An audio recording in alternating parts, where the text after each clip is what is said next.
If you wouldn't mind having a seat, we're going to start.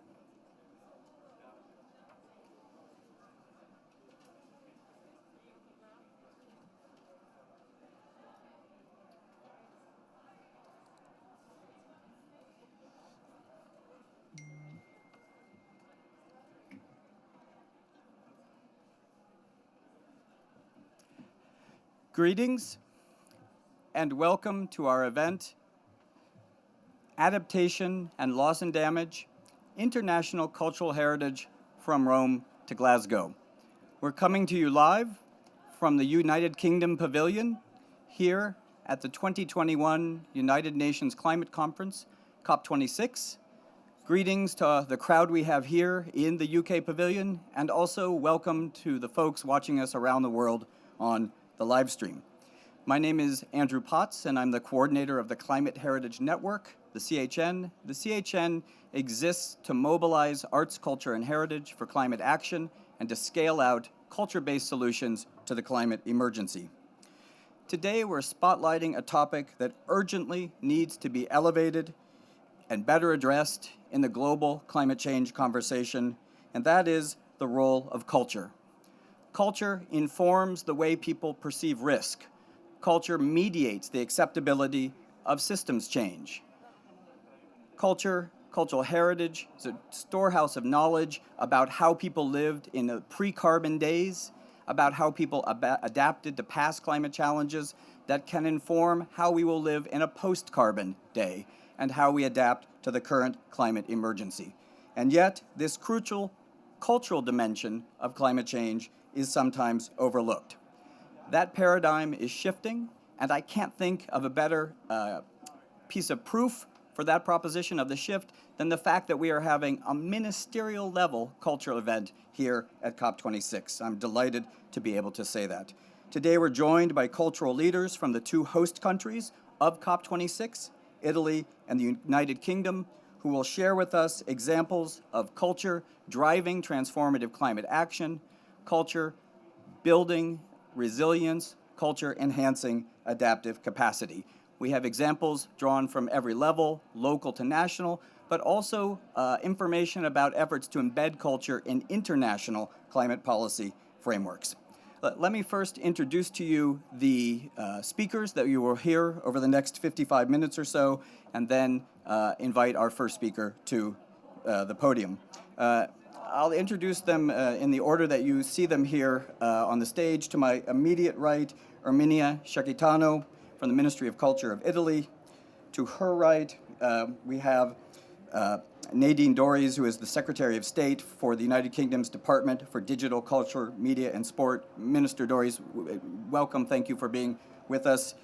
Beyond that, we have Ewan Hislop, Dr. Ewan Hislop, Head of Sustainability, Research and Technical Education for Historic Environment Scotland, and then Laurent Gaveau, Head of Google Arts and Culture Lab Paris. And we will be joined by video by Minister Dorries' counterpart from Italy, Minister Dario Franceschini of the Italian Ministry of Culture.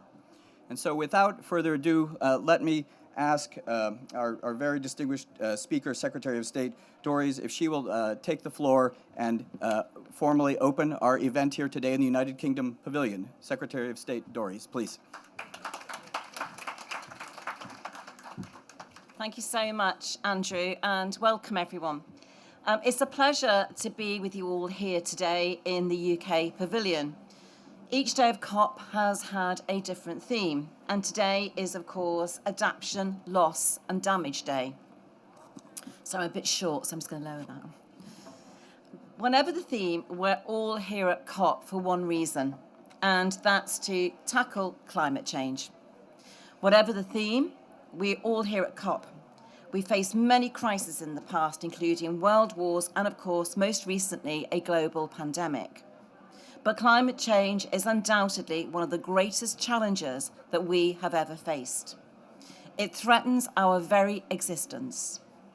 The good news is that 6 years on from the Paris Agreement, we've made significant progress between us reducing emissions, investing in clean technology, and driving green growth in order to protect our planet. But climate change is already changing the face of the planet as we know it. And as it does so, it's displacing people, damaging places, and destroying objects all across the world. That includes our precious cultural heritage. Our culture and climate change are inextricably linked. We use culture to express our thoughts on the world around us, and that world is dictated by the climate. It shapes the natural landscape around us, including our coastlines, our oceans, our mountains, and our rivers. It influences where we can live and the kind of buildings we erect. Our unique cultural heritage reflects all of those things. And when climate changes, that precious cultural heritage is put at risk. Just down the road from here is Edinburgh. The entire city of Edinburgh has been designated a UNESCO site. And that city, including the stunning architecture of its medieval Old Town and Georgian New Town, faces damage from flooding due to extreme weather. I know that my Italian co-host will want to talk about Venice sinking. And as with every part of climate change, it's the world's most vulnerable who face the greatest risk. In Kenya and Ethiopia, in Yemen and the Seychelles, people aren't just losing their homes, their livelihoods, and their natural habitats. They're also facing the loss of their heritage. And that heritage is at the very part of their identity. Unless we seize the moment to act together on climate change, we risk unimaginable and irreplaceable loss for all of us. And that is why joint action on adaptation, one of the 4 goals of COP26, is crucial. In terms of what the UK government is doing, in partnership with the British Council, we're helping to preserve precious cultural heritage in East Africa through our Cultural Protection Fund. These projects have community leadership and Indigenous knowledge at their very heart, and they will help to protect people and ancient rock churches in Ethiopia, Kenya and Tanzania's unique coastal heritage and monuments in Uganda. We'll be hearing more about some of these projects during the panel, and I can't wait to share them with you. But we're all here this week at COP, and we need to make the most of this moment. We're hearing voices from around the world speak powerfully on the need for urgent action. It's on all of us to listen, to swap ideas, to come up with solutions, and to take concrete steps to challenge these changes.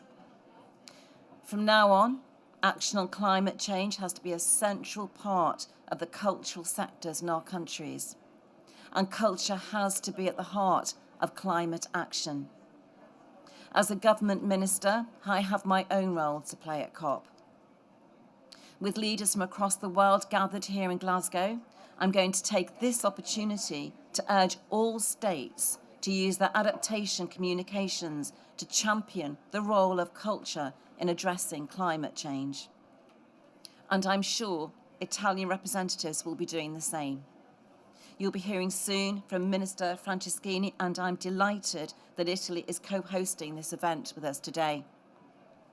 Their dedication to the culture and climate agenda ensured it was front and centre of the first cultural ministers' meeting in the history of G20, which Italy hosted in Rome earlier this year. Indeed, it is our shared commitments arising from the G20 on culture and climate that have paved the way for today's discussion. The title of our panel, From Rome to Glasgow, not only references the journey from the G20 to COP26, but the global mindset we all need to take on adaptation. We've got to work together across geographies and societies, bringing together everyone from grassroots organisers to policy makers, to protect the past, even as we face the challenges of the future. But first, we'll be hearing from today's panellists. I can't wait to hear about the work that they're doing, from Google's innovative Heritage on the Edge project to Climate Heritage Network's role in coordinating global action. So thank you, and over to them.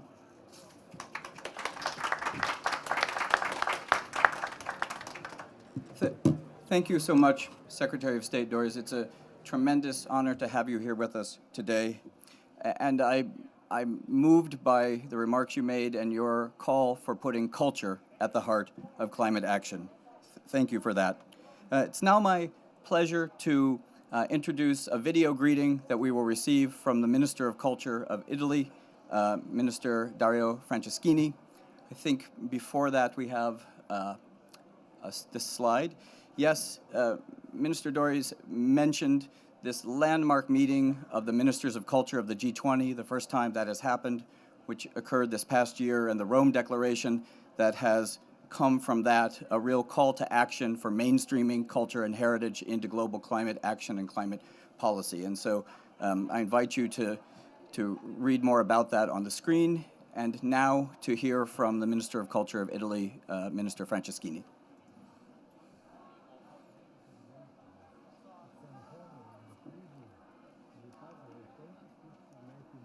Climate Change Summit in Glasgow. We remember 2020 as the year of the change created by the pandemic, change that continues to be created by climate events. Today, we are looking into the solutions needed by the manage these changes. This solution cannot be found in isolation. This is why this year we have mobilized the international community for the protection and promotion of cultural heritage and cultural diversity, inviting in Rome the G20 Ministers of Culture under the motto, Culture Unites the World.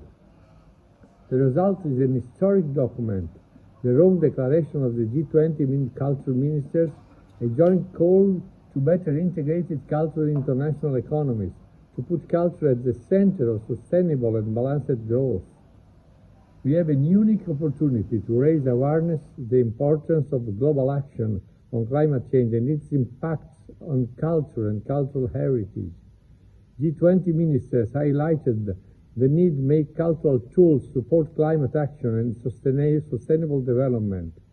Think about the role of museums and other institutions in spreading climate change knowledge.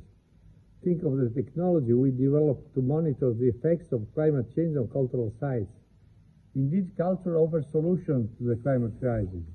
Italy is proud to have included cultural heritage in its climate adaptation strategy and plan. This is also why I have set my ministry a Director General entirely dedicated to the security of cultural heritage. We involve heritage professionals and experts to discuss about the danger of climate change for cultural heritage, but also about the new jobs opportunities offered by the green transition. Italy also took the opportunity of the funds offered by the Next Generation EU program to set up Italy's National Center for the Safeguarding of Cultural Heritage from Natural and Man-made Disasters. This will allow effective monitoring and managing of the Italian cultural sites. Let me conclude by thanking my British counterpart, the Honourable Nadine Dorries, for the excellent cooperation and remarkable contribution of the success of the G20 culture. With our partnership, we are demonstrating that we can make change happen by design and let culture pave the way to recovery. We stand ready to continue our work together, advancing the contribution of culture and cultural heritage in addressing climate change. I wish you an excellent meeting. Thank you very much. Thank you so much to Minister Franceschini and the Italian Ministry of Culture for that moving presentation. The minister, in his remarks, referred to the important meeting in Rome, the meeting of the Ministers of Culture of the G20, and the Rome Declaration that came out of that. You heard from Secretary of State Dorries that one of the important discussions there had to do with mainstreaming cultural and heritage into climate planning, for example, national climate adaptation communications. But how? What is the cultural remit in climate planning, and how do we go about making that change?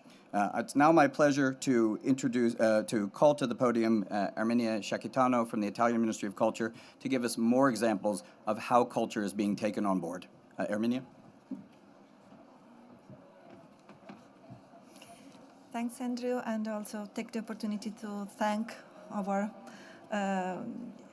UK counterpart, and you, Andrew, and Climate Heritage Network, and you for the amazing support and contribution to the work of the G20. So, yes, I think I don't have to explain how much cultural heritage we have in Italy and how it is widespread and disseminated, it is diffused. The fact is that Italy is also highly vulnerable to climate change due to its complex orography, ranging from high mountains chains to a very diverse coastline surrounded by the Mediterranean Sea with a peculiar climate. So no region can be considered immune from climate risks, and this means that no region is immune from climate risks related to cultural heritage. The main risk factor is water. The rain damage factor is water because we are facing changes in the rainfall regimen, increasing localized precipitation phenomena, which are generating extreme events, floods, storms, landslides. And these are causing damages to the roofs, ornaments, and other elements of buildings and built heritage. So in the two maps that you see on the left a mapping of a cultural heritage at risk due to landslides and cultural heritage at risk of floods. And you see how much it's relevant. We're also facing the damages created by the humidity changes because you're creating microorganisms, especially on stone and wood materials. And also corrosions, increase in atmospheric CO2 concentration, which is also creating an increase up to 30% of the chemical dissolution of carbonate stone materials. And the data also show that in the southern regions, which are particularly rich in monuments and archaeological sites, we are experiencing a high level of thermal stress risks with a forecast of over 200 events per year at the end of the century. So this is why, and in line with the G20 declaration, which has just been reminded by Andrew, Italy has included culture and cultural heritage in its 7th national communication under the UN Framework Convention on Climate Change. This happened in 2017, but it also follows the inclusion of cultural heritage in its National Climate Change Adaptation Strategy in 2015. Where cultural heritage has been identified as a priority sector for its environment and social economic relevance and its vulnerability to the impacts of climate change. In 2018, cultural heritage has been included in the National Climate Change Adaptation Plan. It is considered a critical infrastructure for the country. The National Climate Change Adaptation Plan defines an operational framework for adaptation planning at national, regional, and local level. And building on a context analysis and reviewing and updating available data, the plan has identified 6 homogeneous climate areas. And for each of them, there is a description of the risk propensity, sectorial impacts, and territorial vulnerabilities, and respective adaptation actions. And you see the place of cultural heritage among the sectors. And this is one example of the potential impacts and risks and the adaptation actions related to cultural heritage for one of the macro regions, is the number 2, which is one of the largest in Italy. The evaluation of the impact of climate change is based on researches on building materials exposed outdoors. These are examples, for instance, washout of the surfaces of blackening and the soiling of buildings and monuments, or exposed both in and outdoors, for instance, fungal growth for wood, or indoors, corrosion of metals. And for each impact on the right, the plan listed appropriate integrated adaptation actions. For instance, we have continuous monitoring of materials and their degradation, or complement the use of new technologies with use of traditional knowledge and techniques of ordinary maintenance, which is always considered preferable to the restoration. In the second part, we will see some examples which are inspired by the plan.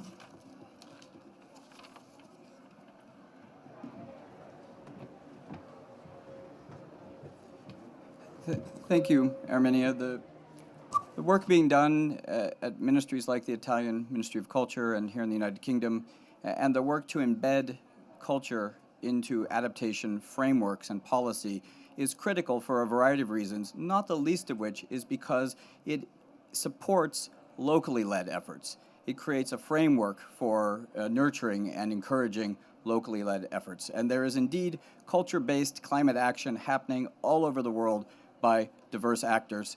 And to hear about some of those examples, it's my pleasure now to give the floor to Dr. Ewan Hislop from Historic Environment Scotland. Ewan?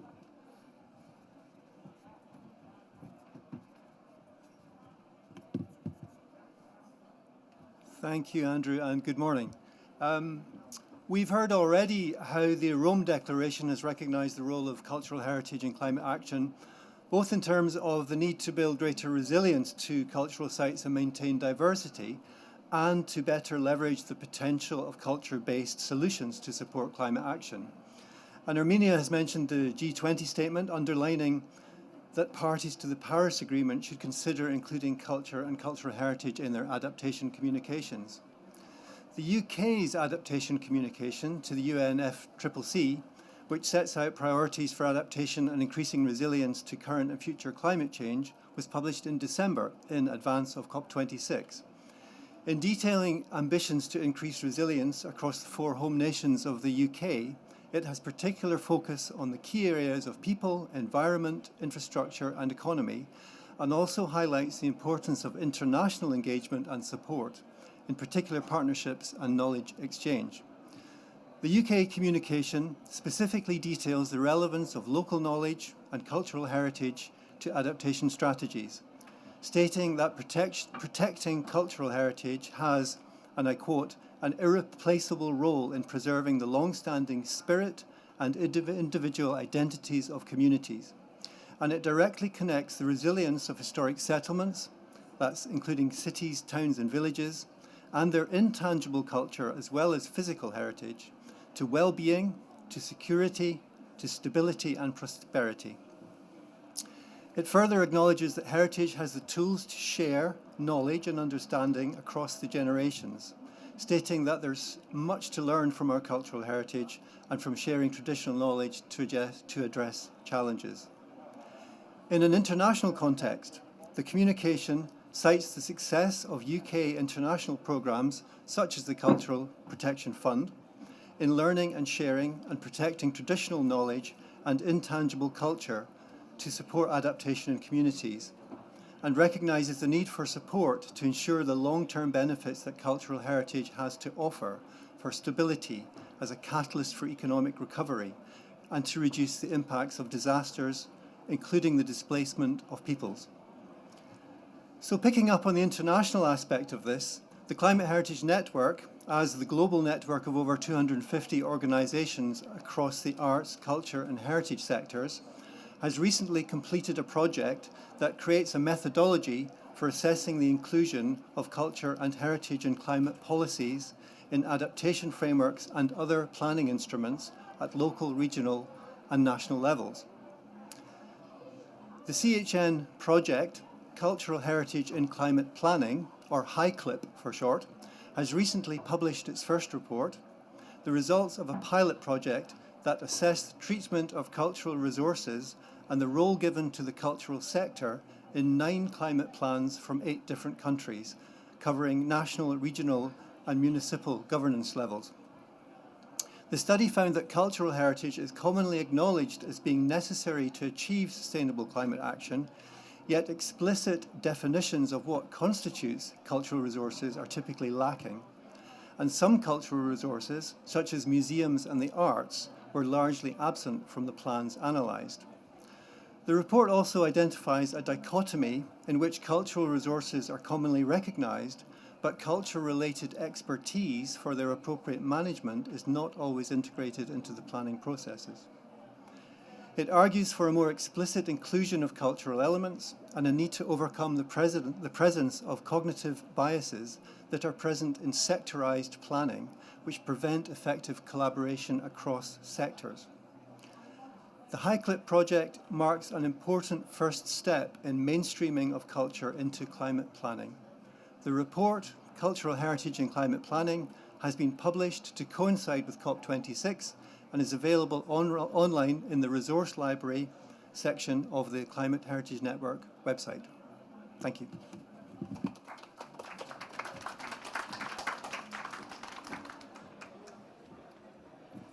Thank you, Ewan. The G20 Rome Declaration has invited the countries of the world to treat culture, to address culture in their national adaptation planning.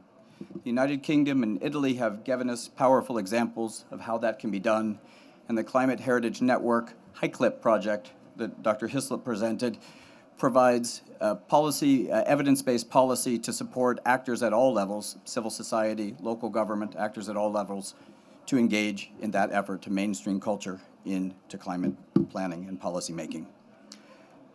How do we communicate to a broad audience? How do we tell the stories of human resilience? How do we show culture-based strategies for building the adaptive capacity of people around the planet? One of the great partners of this COP and a great partner to the efforts that you've been hearing about today is Google Arts and Culture. And it's my pleasure now to give the floor to Laurent Gaveau, head of Google Arts and Culture Lab in Paris, to tell us more about their work. Laurent?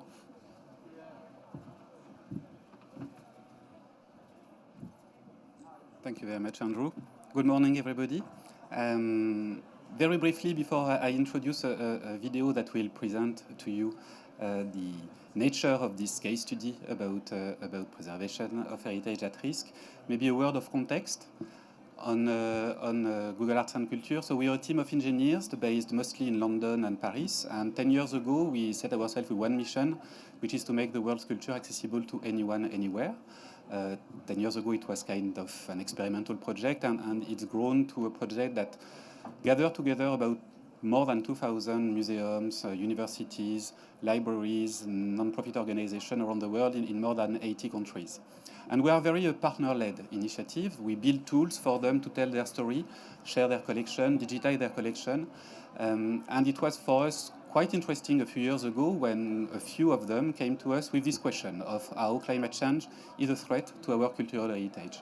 Especially two key partners came to us, ICOMOS and SCIARC, with one question: how can a tech company like us can help digitize in 3D, protect and provide some tech resources for people on the ground fighting this threat, and how can we help raise awareness? So in the past 3 years, we've been working with quite a few of them, 5 of them to start with. They cover about 1,000 years of our shared humanity and cultural heritage in 5 continents.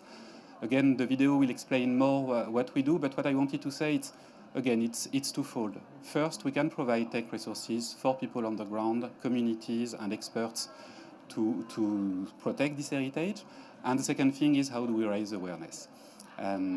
The final thing is all this 3D data for all of you researchers here. All this 3D data is open sourced, and you can find it on the project to foster more research and more collaborations between the sites. I think Dr. Hislop can expand on that, but I think some of those sites, which are at the very beginning of a full network, are already collaborating together to build strategies through a common thread. Thank you very much.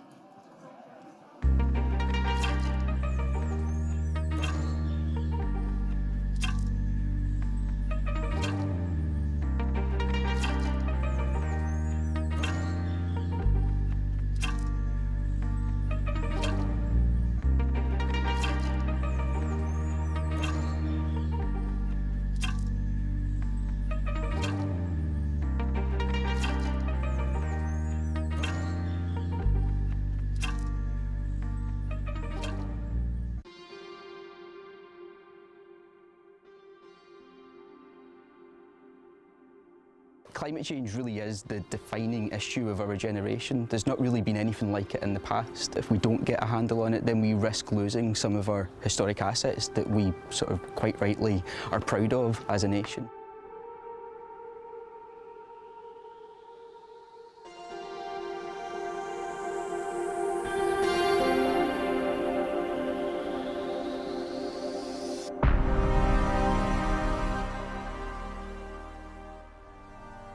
this structure remains surviving for 500 to 600 years, but now it's deteriorating faster. That indicates that there is something change in the climate.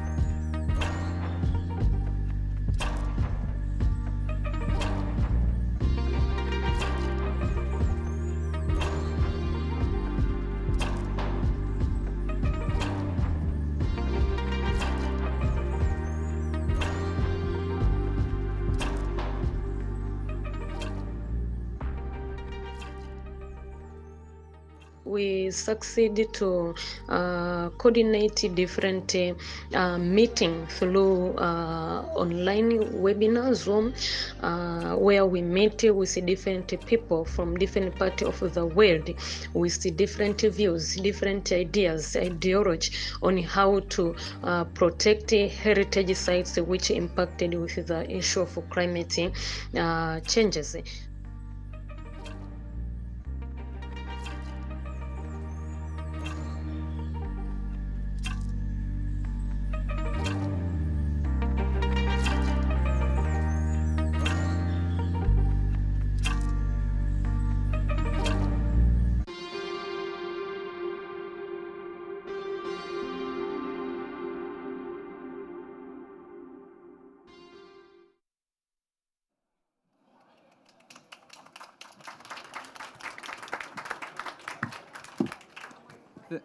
Thank you, Laurent, and to Google Arts and Culture, and to SciArc and Ecomos and the local partners that you saw in that project. It's so powerful when we hear the stories of communities rallying to save their culture in the face of climate change. It builds empathy, it builds solidarity with frontline communities. I mean, the effects are powerful, and on top of that, the contributions made to helping those communities address climate impacts through the technology, through the storytelling, it's remarkable. Thank you, Laurent. We're going to continue to look at more examples of culture-based climate action, and now I will invite Ewan back to the floor to take us on that journey. Ewan? Well, we've seen from that wonderful Google presentation the opportunity that technology gives us in promoting engagement and the pull and the power of heritage in capturing audiences to help communicate climate change.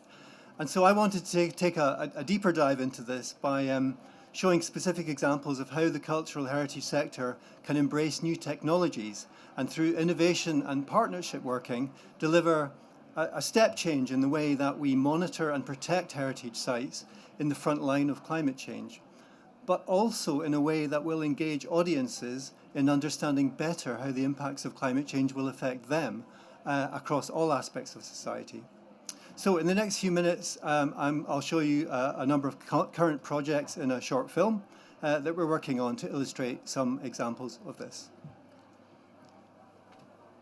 The Climate Change Explorer app that we're working on at the moment is a collaboration with climate experts and a digital tech company to develop a walking tour of 3D models of heritage sites across the city of Edinburgh, which uses cultural heritage to engage audiences to learn about climate change impacts on the built environment.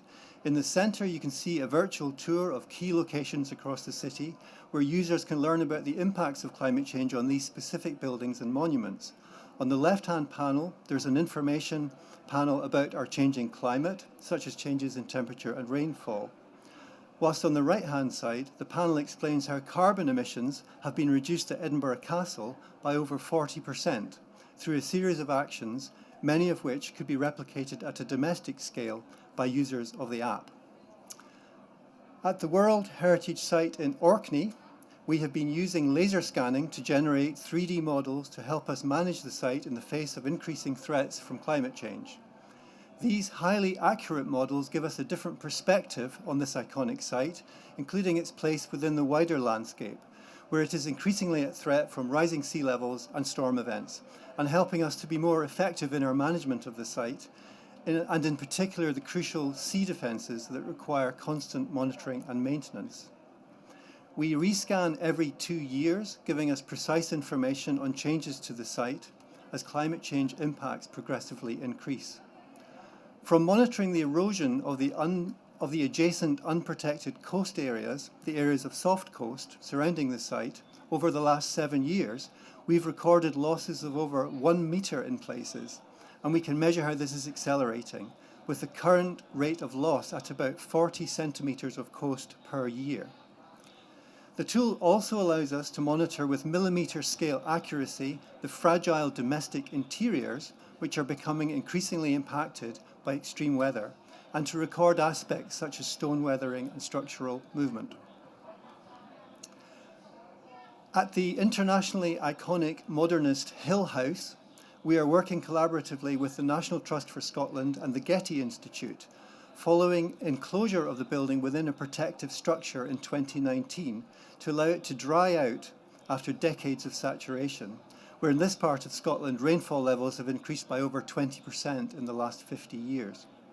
We've generated a unique 3D model linking the interior and the exterior of the house in order to better understand the complex geometry of the building and directly relate areas of damage to the valuable interior to the external details. We believe this is a world first, pushing the technology and integrating science, engineering and digital modelling to map out moisture movement, which allows us to identify the pathways for water penetration through the building and to provide information to inform the adaptation actions needed to safeguard this site for the future. Another project is working with gaming technology to develop a virtual reality tool to allow collaborative working so that we can bring people together from anywhere in the world using VR headsets to come together as a group in virtual 3D space to observe, discuss, and even take measurements, and to create more effective ways of working and accessing sites, which in many cases are remote or fragile. This technique will allow us to be more proactive and more efficient in protecting sites at threat, but has huge potential also to provide virtual access for visitors, especially those with accessibility issues. And finally, I wanted to reinforce the international aspects of all this work, and in terms of the technology, its exportability, where we are collaborating with heritage colleagues across the UK and reaching out internationally to share knowledge and expertise and to promote and develop best practice. A good example of this is the first ever application of the Climate Vulnerability Index, the CVI, to a cultural World Heritage Site, which was first trialled in Orkney in 2019 and among other things has led to a successful UK government-funded project working through the Climate Heritage Network to apply the CVI in African countries and to train up African heritage professionals to support adaptation and resilience of heritage sites across that continent. So that's a very quick run through some of our current partnership projects that illustrate a few of the ways that cultural heritage is adopting new technologies and innovative solutions to deal with climate change, but also delivering broader benefits in allowing wider engagement beyond heritage professionals to communicate with visitors and the wider public to illustrate climate impacts and also as a training tool. But importantly, as a development of sophisticated monitoring systems to ensure the maximum protection of our unique global cultural heritage against the impacts of climate change. Thank you.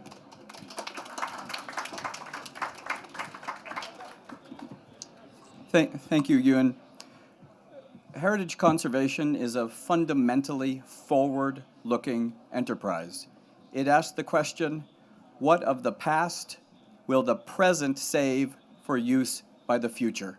And thank you, Ewan, for brilliantly illustrating that future-looking dimension of cultural heritage conservation, made all the more important when the question of what of the past we will save is the existential question of the climate emergency. To hear more examples of culture-based climate action, I'd like to now ask Erminia Shaketano to come back up to the podium. Erminia, the floor is yours.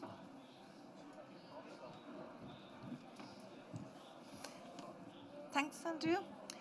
An helicopter view of possible case studies from Italy. We've selected 5 related to the different climate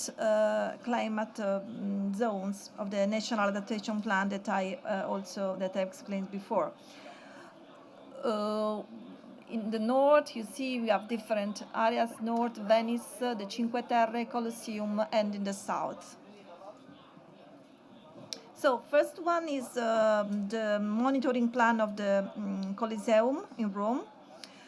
And it's a first example of the importance of continuous monitoring of the materials and their degradation. This is one key tool for an effective plant maintenance activity and preventive conservation towards natural and anthropic hazards, including climate change.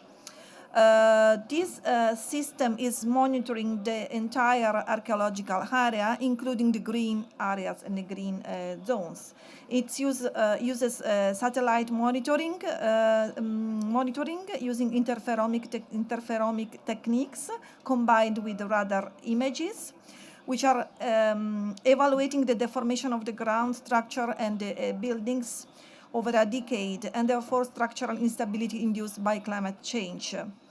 You see the GPS points that are continuously monitored by the system, and of course, with such a huge area, these satellite systems, it ensures the sustainability and affordability of a monitoring system. What is also important is that the system is monitoring also the historical vegetation and the weeds. And this is also important for both for the conservation of archaeological structures and for the safety of the visitors. Another example concerns the 90 bell towers of the city of Venice. Again, it's combining satellite remote sensing with the traditional in situ techniques, and to check the structural health of those particular structures, characterized by high load levels concentrated on small foundations, which are rotated on soils with low mechanical properties. And those properties are even weakened by climate change and by the progressive deterioration of the foundation is due to the change of water levels, as you know, and the erosive processes. This project has been set up after the severe high tide of the 12th of November 2019, which I think was displayed all over the world. Other 3 cases, less technological, more connected with the local knowledge and connection with the local communities. The first case focuses on the adaptation and resilience to climate change in Podere Casa Lovara, which is a project developed through a participatory process, meaning to recover an abandoned historic rural area within the Cinque Terre National Park, which is a UNESCO site. This area is at high risk of floods and suffers from depopulation, since it is accessible only on foot and there is no connection with electricity or aqueduct.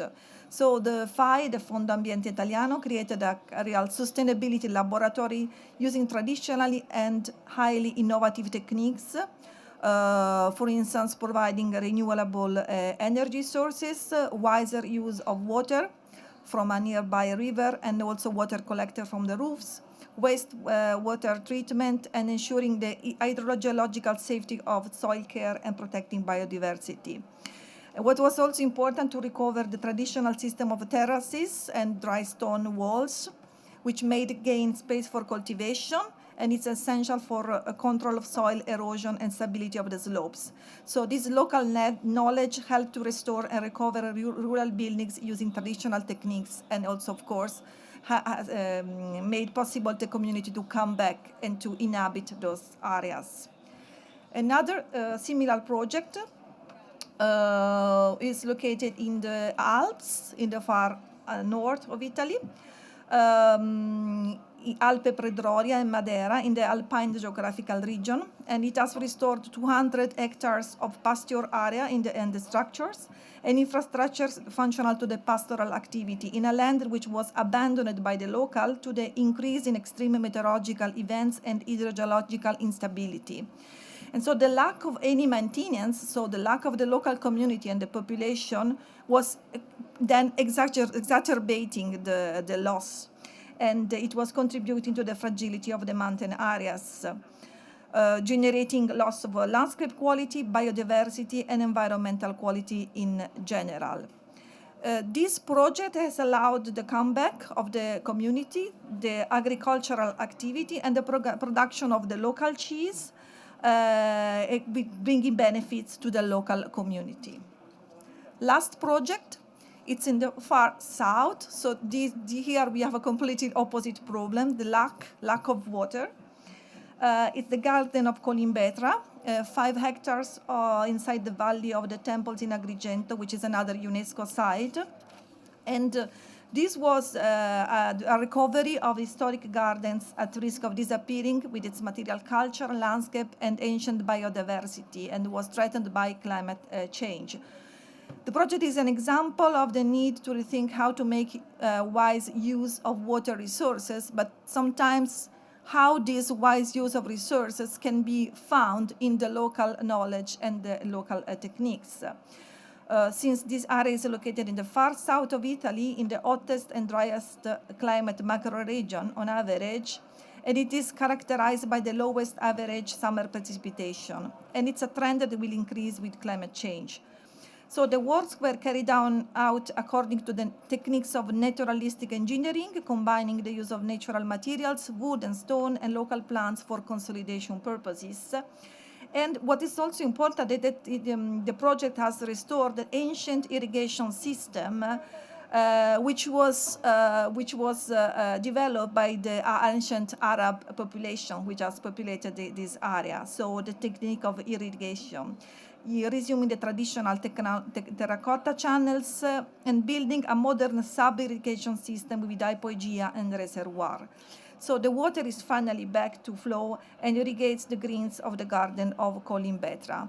I think with this last example, I think it shows clearly how much we can connect the past as a resource for the solution towards our future.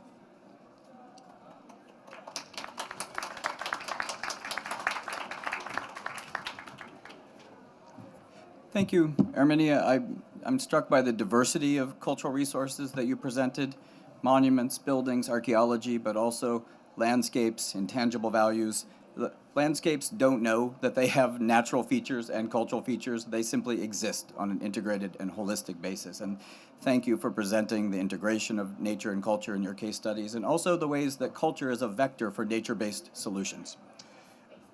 So, the Paris Agreement ushered in a new era that emphasized the need for an all-of-society effort to combat climate change. Of course, we need the invaluable contributions of climate scientists and technology and climate policymakers, but an all-of-society effort requires every voice. And culture, it brings these voices. It brings people-centered approaches. And to realize that potential, we really need culture at the table of climate planning and climate policymaking. That's why I find it so noteworthy and important that we have with us today the United Kingdom's Minister of Culture, that we have the interventions of the Minister of Culture of Italy. We are on the cusp of realizing the true potential of the Paris Agreement to mobilize an all-of-society effort. And so now it's my pleasure to ask the Secretary of State, Doris, to return to the podium to close our cultural heritage event here at the United Kingdom Pavilion at COP26. Secretary of State Doris.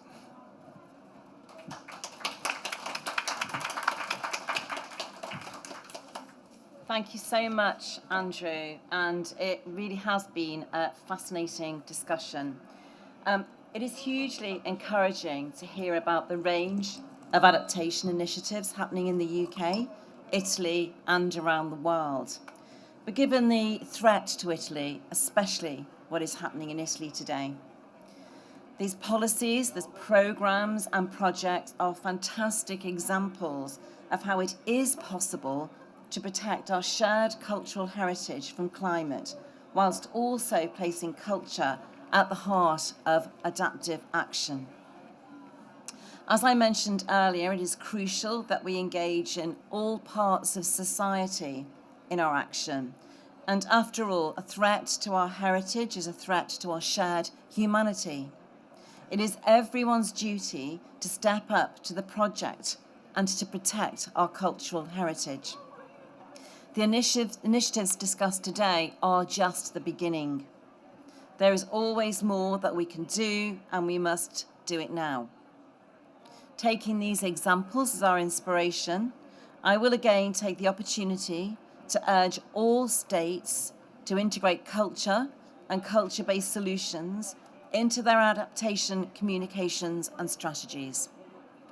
It is urgent that we waste no time in bringing culture into the climate mainstream. Together, we can safeguard our planet and its irreplaceable cultural heritage for future generations. We must not miss opportunities or lose any more of our heritage or waste another second. Our Adaptation, Damage and Loss Day, let's commit to using this moment to generate here at COP26 to increase ambitions of what we can achieve together. Thank you so much.